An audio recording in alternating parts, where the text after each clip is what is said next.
Hello दोस्तों, स्वागत है आपका आपके अपने यूट्यूब चैनल स्टडी हिंद पर। तो दोस्तों, अभी तक आपने कई न्यूज़ चैनल्स और न्यूज़ आउटलेट्स में ये सुन ही लिया होगा कि चाइना और ताइवान के बीच टेंशन्स कितने बढ़ गए हैं। अभी हाल ही में चाइना ने अपने 56 फाइटर जेट्स को ताइवान के फ्लाइंग जोन में भेजा। ताइवान के फॉरेन मिनिस्टर जोसेफ वू ने तो यहाँ तक कह दिया कि ताइवान पर अगर अटैक हुआ तो ताइवान भी आखिरी दम तक लड़ेगा। और मैं आपको बता दूं कि हाल ही में जो भी जियोपॉलिटिक्स सिनेरियो डेवलप हुए हैं और दोनों देशों के बीच जो भी तनातनी और डेवलपमेंट्स हुई हैं, इसमें कोई चौंकाने की बात नहीं होगी कि हमें अचानक पता चले कि चाइना ने ताइवान पर आक्रमण कर दिया है। और ताइवान भी इस बात को अच्छे से जानता है, इसलिए ये लोग भी चाइना के हर एक स्टेप को अच्छे से वॉच कर रहे हैं और वार के लिए प्रिपेयर कर रहे हैं। ऐसी स्थिति में यह जानना ज़रूरी हो जाता है कि अगर युद्ध होता है तो चाइना जो आज यूएस को चुनौती दे रहा है, क्या ताइवान इसके सामने खड़ा हो सकता है और क्या ताइवान चाइना को बराबर की टक्कर दे सकता है। तो आइए सबसे पहले हम इन दोनों देशों के लोकेशन को मैप में देखते हैं। यहाँ आप देख सकते हैं कि यहाँ इंडिया है। यहाँ से अगर थोड़ा हम नॉर्थ में जाएंगे तो हमें चाइना दिखेगा, और यहाँ से अगर हम थोड़ा साउथ ईस्ट के तरफ जाएंगे तो यहाँ पे हमें ताइवान मिलेगा। तो चलिए अब यहाँ पर हम दोनों देशों को कंपेयर करते हैं।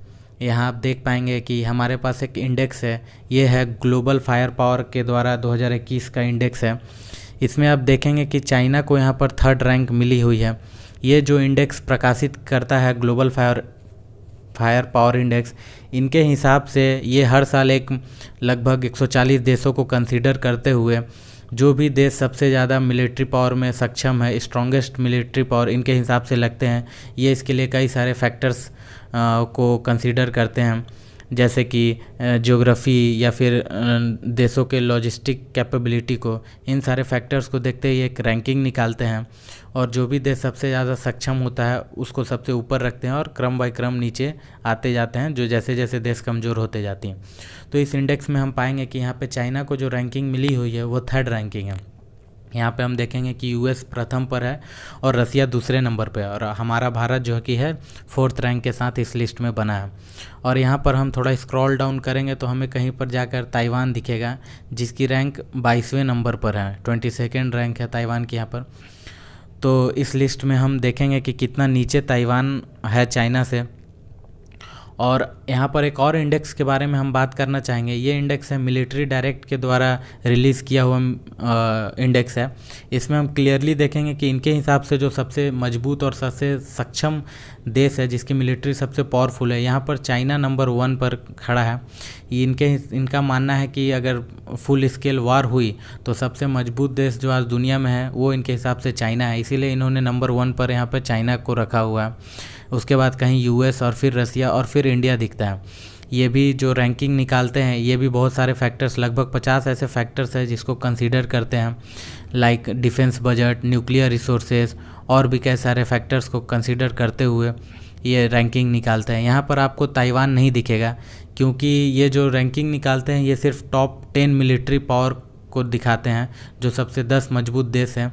यहाँ पर ताइवान 10 मजबूत देश में नहीं आता, इसलिए यहाँ पर ताइवान आपको नहीं दिखेगा। तो इंडेक्स के बाद अब हम दोनों देशों की मिलिट्री लॉजिस्टिक्स और कितने पर्सनल है ये सारे चीज़ को कंपेयर करते हैं। तो आइए अब बात करते हैं दोनों देशों के एक्टिव पर्सनल की।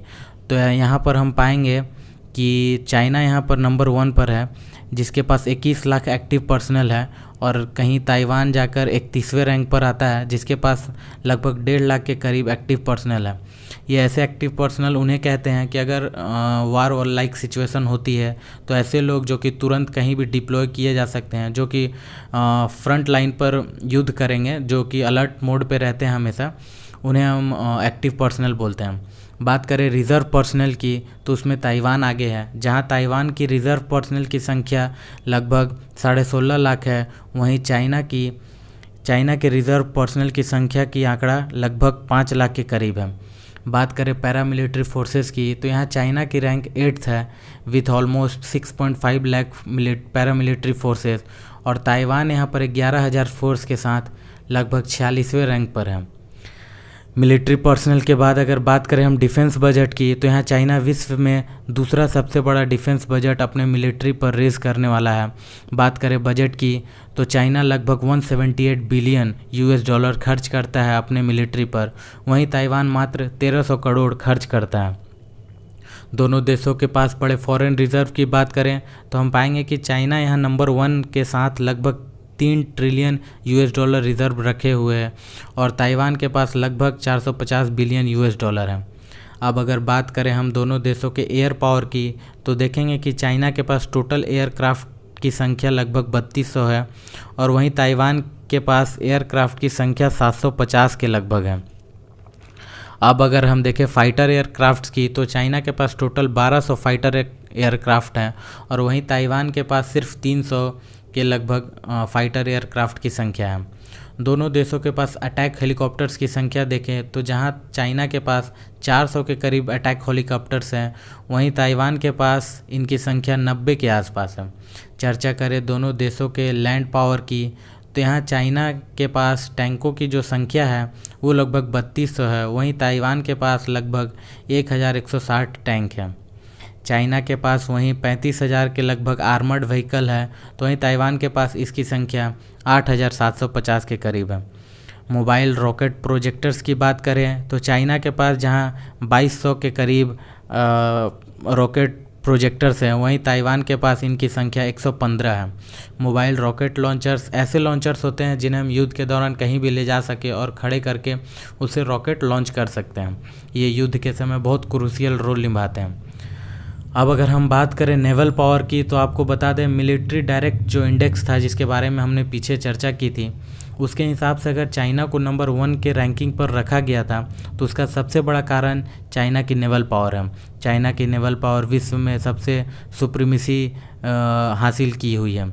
चाइना की नेवी दुनिया के सबसे ज़्यादा मजबूत और सक्षम मानी जाती है। बात करें एयरक्राफ्ट कैरियर्स की, तो देखेंगे कि चाइना के पास 2 एयरक्राफ्ट कैरियर हैं, वहीं दूसरी ओर ताइवान के पास कोई भी एयरक्राफ्ट कैरियर नहीं है। फिर देखें सबमरीन्स की संख्या की, तो यहाँ भी चाइना सबसे आगे है। जहाँ चाइना के पास 80 सबमरीन्स हैं, वहीं ताइवान के पास मात्र 4 सबमरीन्स हैं। फिर अगर देखें डिस्ट्रॉयर्स की, तो चाइना के पास 50 डिस्ट्रॉयर्स हैं, तो वहीं ताइवान के पास 4 डिस्ट्रॉयर्स हैं। अगर इसमें हम एयरपोर्ट्स की संख्या की भी बात कर लें तो चाइना के पास जहां 507 एयरपोर्ट्स हैं, वहीं ताइवान के पास 37 एयरपोर्ट्स हैं। तो अब तक इन सारे कंपैरिजन को देखकर आप समझ ही गए होंगे कि क्यों ताइवान आज इतना डरा हुआ है। ना सिर्फ ताइवान बल्कि पूरी दुनिया को भी डर है कि कब अचानक चाइना ताइवान पर हमला कर दें। इसलिए दोस्तों ताइवान भी अपने लिए अलग अलग देशों से मदद मांग रहा है और कहीं ना कहीं मिलिट्री पावर को अपने सुरक्षा के लिए बढ़ाने में लगा है। तो दोस्तों आप कमेंट सेक्शन में ज़रूर बताइएगा कि क्या US और UK जिससे आज ताइवान मदद मांग रहा है और पूरी दुनिया को क्या ताइवान के मदद के लिए आना चाहिए और क्या चाइना के एक्सपेंशनिस्ट पॉलिसी पर रोक लगाना चाहिए या फिर वेट करके देखना चाहिए यह कहकर कि यह इनके आपस का मामला है, चाइना के पड़ोसी है ताइवान, ये अपना समझे हमें क्या।